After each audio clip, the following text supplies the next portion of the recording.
అందరికీ నమస్కారం. మన జీవితంలో మనల్ని మనం ఎప్పుడూ ఏదో ఒకదానితో ముడిపెట్టుకుని చూసుకుంటాం. కొన్నిసార్లు సంతోషంగా, కొన్నిసార్లు బాధగా, మరికొన్నిసార్లు మన వృత్తితో, మన శరీరంతో. ఇలా ఇంతకీ మనం పరిమితమని ఎందుకనిపిస్తోంది?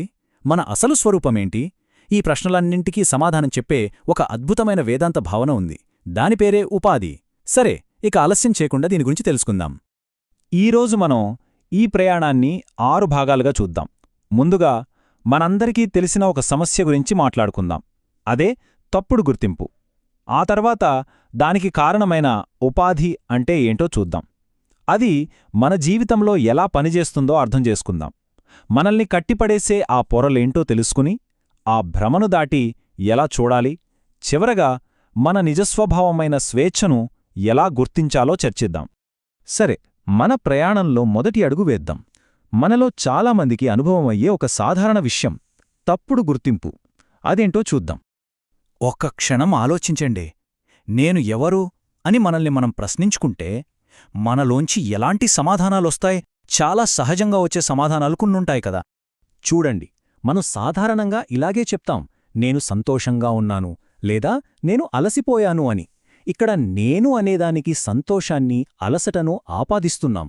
అలాగే మన పాత్రలు, మన వయసు, మన భావాలు, వీటన్నిటితో మనల్ని మనం గుర్తించుకుంటాం. కానీ ఒక్క విషయం ఆలోచించండి, ఇవన్నీ మన నిజస్వరూపమా, లేకపోతే మనం మీద తాత్కాలికంగా వచ్చి చేరిన లక్షణాలా? బహుశా ఇదే మన తప్పుడు గుర్తింపుకు ఒక చక్కటి ఉదాహరణ. ఇప్పుడు ఈ తప్పుడు గుర్తింపు వెనక ఉన్న అసలు కారణాన్ని అర్థం చేసుకోవడానికి ఒక ముఖ్యమైన సంస్కృత పదాన్ని పరిచయం చేసుకుందాం. అదే ఉపాధి.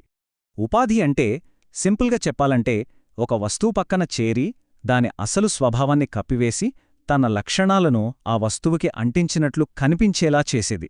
ఇక్కడ మనం గుర్తుంచుకోవాల్సిన ముఖ్యమైన విషయం ఏంటంటే, ఈ లక్షణాల మార్పిడి నిజంగా జరగదు, కేవలం అలా జరుగుతున్నట్లు భ్రమ కలుగుతుంది. ఈ కాన్సెప్ట్ను తేలిగ్గా అర్థం చేసుకోవడానికి ఒక మంచి ఉదాహరణ చూద్దాం. మన నిజమైన స్వరూపాన్ని, అంటే ఆత్మను, స్వచ్ఛంగా ఎలాంటి రంగు లేకుండా మెరుస్తున్న ఒక స్ఫటికంలా ఊహించుకుందాం. మరిప్పుడు ఆ స్వచ్ఛమైన స్ఫటికం పక్కన ఒక చక్కటి ఎర్ర మందార పువ్వును పెట్టామనుకోండి, అప్పుడు ఏమవుతుంది? చూశారా, స్ఫటికం ఎర్రగా కనిపిస్తోంది, కాని నిజంగా అది ఎర్రగా మారిపోయిందా? లేదు కదా. ఆ పువ్వును తీసేస్తే స్ఫటికం మళ్లీ తన సహజమైన స్వచ్ఛమైన రూపంలోనే ఉంటుంది. ఇక్కడ ఆ ఎర్రటి పువ్వు ఉపాధి అనమాట. స్ఫటికం మన ఆత్మ. మన జీవితంలో, మన శరీరానికి, మనసుకి కలిగే మార్పులు ఆ పువ్వులాంటివే. అవి మన అసలైన స్వరూపంపై వచ్చి చేరి మనల్నే మార్చేస్తున్నాయనే భ్రమను కలిగిస్తాయి. బాగుంది. ఈ కాన్సెప్ట్ మనకు బాగా అర్థమైంది. మరి ఈ ఆరోపణ, అంటే ఈ సూపర్ ఇంపోజిషన్ మన జీవితంలో సరిగ్గా ఎలా పనిచేస్తుందో ఇప్పుడు కొంచెం వివరంగా చూద్దాం. ఇక్కడ మనకు 2 టెక్నికల్ పదాలున్నాయి. మొదటిది ఉపాధి, రెండోది ఉపహితం. మన శరీరం, మనసు, ఇంద్రియాలు ఇవన్నీ నిరంతరం మారుతూ ఉంటాయి. ఇవే ఉపాధులు. ఇవి తమ లక్షణాలైన అలసట, కోపం, వృద్ధాప్యం వంటి వాటిని అరువుగా ఇస్తున్నట్లు కనిపిస్తాయి. ఇక ఎప్పటికీ మారని మన చైతన్య స్వరూపమైన ఆత్మ ఉంది చూశారా, అదే ఉపహితం. అది ఆ లక్షణాలను స్వీకరిస్తున్నట్లుగా కనిపిస్తోంది. కాని గుర్తుంచుకోండి, ఈ మొత్తం వ్యవహారం నిజం కాదు, కేవలం ఒక ఆరోపణ మాత్రమే. ఈ రెండింటి మధ్య తేడాను అర్థం చేసుకోవడం చాలా ముఖ్యం. చూడండి, చంద్రకాంతి చంద్రుడిని మనకు చూపిస్తుంది, కాని అది చంద్రుడిలో భాగం కాదు, అది ఒక ఉపాధి. అదే చంద్రుడి గుండ్రని ఆకారముందే, అది దాని సహజమైన గుణం, దాన్ని విశేషణం అంటారు. అలాగే మనం నేను అలసిపోయాను అన్నప్పుడు ఆ అలసట చంద్రకాంతిలాంటిది, అంటే ఉపాధి, అది మన సహజగుణం కాదు. దీన్నే మన సామాజిక పాత్రలకు కూడా అన్వయించవచ్చు. ఒక వ్యక్తిని రాజు అని ఎందుకంటాం? అతని కిరీటం, రాజదండం, రాజ్యం వల్ల. ఇవన్నీ అతని ఉపాధులు. అవి లేకపోతే అతన్లో రాజరికం అనేది ఉండదు. అంటే రాజరికం అనేది ఆ వ్యక్తిలో లేదు, ఆ ఉపాధులలో ఉంది. సరిగ్గా అలాగే మన ఉద్యోగాలు, మన హోదాలు, మన కుటుంబ సంబంధాలు ఇవన్నీ మన ఉపాధులు మాత్రమే. అవి మన నిజస్వరూపం కాదు. ఈ ఉపాధి అనేది కేవలం ఏదో ఒక పొర కాదు, అది మన అనుభవాన్ని పూర్తిగా నిర్మించే అనేక పొరల సముదాయం. అవేంటో ఇప్పుడు చూద్దాం. వేదాంతం ప్రకారం మనకు 3 శరీరాలు ఉంటాయి. ఇవి 3 కూడా ఉపాధులే. మన కంటికి కనిపించే ఈ భౌతిక శరీరం, అంటే స్థూల శరీరం, వృద్ధాప్యం, అనారోగ్యం వంటి లక్షణాలను మనపై ఆరోపిస్తుంది. ఇక మనస్సు, బుద్ధి, ఇంద్రియాలతో కూడిన సూక్ష్మ శరీరం కోపం, ఆనందం వంటి భావాలను ఆరోపిస్తుంది. గాఢ నిద్రలో ఉండే అజ్ఞానస్థితి అంటే కారణ శరీరం నాకేం తెలీదు, నేను నిష్క్రియంగా ఉన్నాను అనే భావనను ఆరోపిస్తుంది.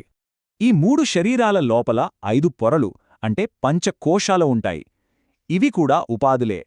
ఆహారం మీద ఆధారపడే అన్నమయ కోశం, ప్రాణశక్తికి సంబంధించిన ప్రాణమయ కోశం, నేను అలసిపోయాను, మనసుకి సంబంధించిన మనోమయ కోశం, నేను బాధగా ఉన్నాను, బుద్ధికి సంబంధించిన విజ్ఞానమయ కోశం, నేను తెలివైనవాడిని, ఇక షరతులతో కూడిన ఆనందానికి సంబంధించిన ఆనందమయ కోశం. ఇవన్నీ మన నిజస్వరూపం మీద ఆరోపించబడినవే. జగద్గురు శంకరాచార్యులు చెప్పిన ఈ మాటలు చూడండి, ఎంత అద్భుతంగా ఉన్నాయో. మనసు, శరీరమనేవి కదులుతున్న నీటిలాంటివి. వాటిలో ప్రతిబింబించే మన అసలు స్వరూపమైన ఆత్మ కదులుతున్నట్లు, మారుతున్నట్లు కనిపిస్తుంది.